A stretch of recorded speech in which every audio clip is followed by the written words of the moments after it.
Hola a todos and welcome back to my channel. Being away for 6 weeks, especially with other Australians, kind of highlighted to me some of the ways in which Spain has changed me. So today's video is going to be the 9 ways in which Spain has changed me. Before we get started with the video though, I just wanted to mention, for those of you still learning English, I have added English subtitles to this video. I've also added open source subtitles, so if you want to add Spanish subtitles and you are capable of adding Spanish subtitles, please feel free to go ahead.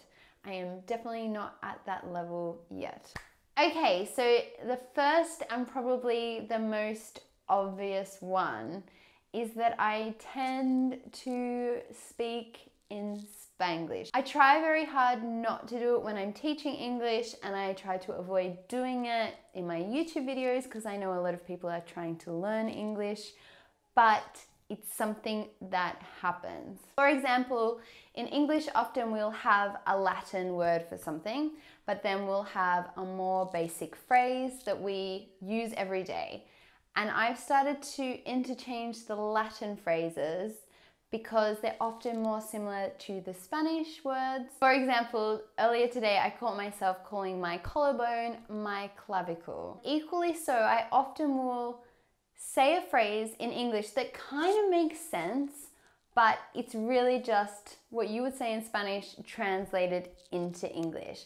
For example, instead of saying, I think blah, blah, blah, blah, blah, I will say, for me, it's blah, blah, blah, blah, blah. Or instead of saying, that's true, I'll say, this is true. Anyway, I don't want to go into too much detail in this video because I am actually planning on doing a video in the future about how to change your Spanglish into English to make you sound more native. So if you are interested in that video, please let me know in the comments below. So my next point is gesturing. Gesturing and sighing and exhaling actually kind of all go together, like the or I definitely use my hands and my mouth to give implied meaning a lot more since moving to Spain.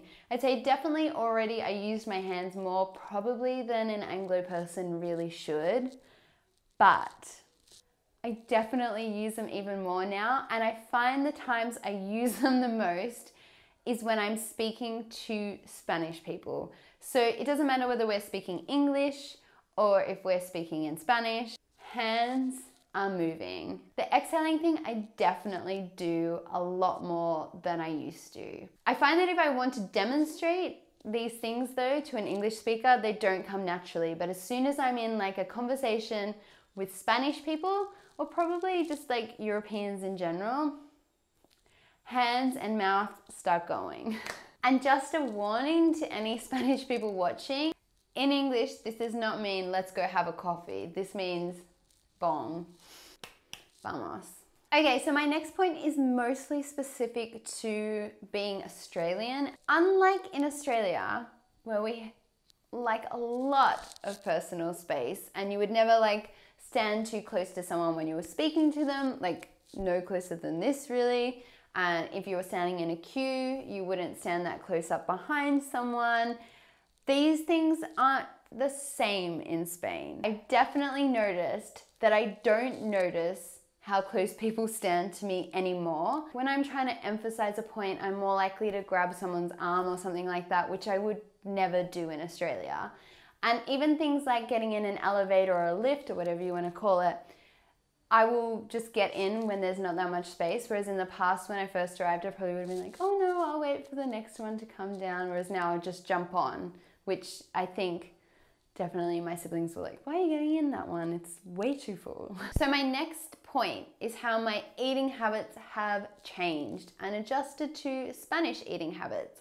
I'm not gonna harp on this point. I'm just gonna do a top level mention of a few things that have changed because honestly, I feel like I might just do a whole separate video on eating like a Spaniard because it's just a totally different lifestyle.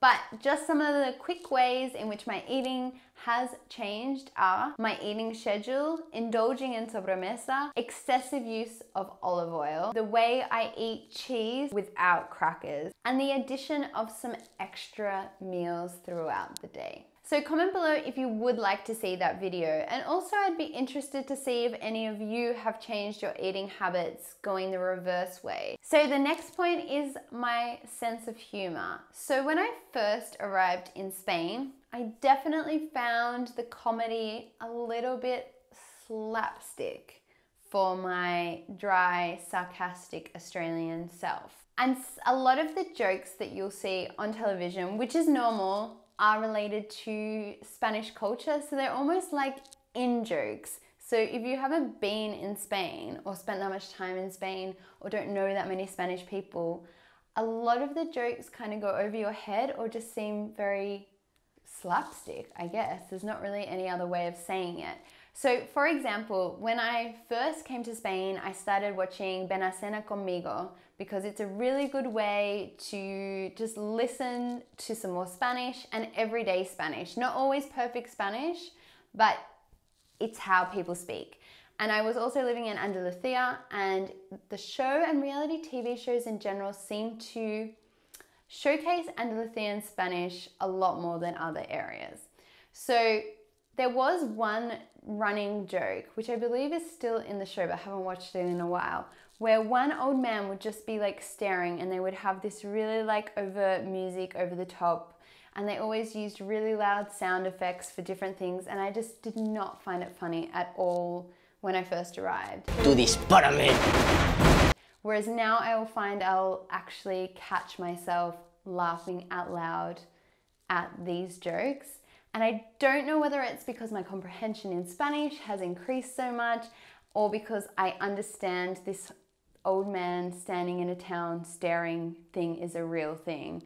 I'm not really sure why these things are funny to me now, but I definitely enjoy them a lot more. But on the flip side, I've also found myself becoming less sarcastic and dry with my sense of humor in both English, I don't make jokes in Spanish, let's be honest, but in English, because sarcasm in Spain isn't taken or digested in the same way that it is in English. In Australia in particular, and I think also in the UK, sarcasm is a very common form of humor, especially like dry, but I think in Spain you would call it more like a dark humor, and here it can be taken as being a bit nasty. So I've noticed that over time I've kind of reduced it because it just isn't received in the same way. So I don't know whether when I go back to Australia, whether it'll just pop back or whether I've killed my sarcastic soul slowly. So my next point is just the fact that my trainer collection has grown immensely. I don't know why or what it is about Spain, but you guys do runners with jeans better than anyone else. And I even remember this from back in like, I want to say 2011. When I was traveling around Europe, I remember whenever I saw someone wearing like trainers and jeans and rocking it, that I was always like, you have got to be Spanish. So the next point is my newly found inability to stomach polite bullshit. So in the Anglo world, we have an expression: if you can't say anything nice, don't say anything at all. But in Australia, we take this to a whole new level. And it's more like, if you can't say anything nice, find something or invent something nice to say and say that instead. And I feel like we definitely do it to be nice and warm and polite, but because Spanish people don't do this, they're more likely just to not say anything. They could even be thinking something nice and still not say it. I feel like now when I hear Australians doing it, it seems disingenuous. And I don't think that it always is. I know I catch myself doing the same thing. I'm more likely to, if I think anything nice about a person, I would definitely say it. I'm never gonna like just hold it back. But I'm not used to it anymore. And even in some situations, I've noticed recently that if someone compliments me, Even if I don't think that they're lying about the compliment, but I don't really understand why there was a need for the compliment, I become a little bit sus. Would you like sugar with that? Oh, yes, please. Thank you. Sorry to be an inconvenience.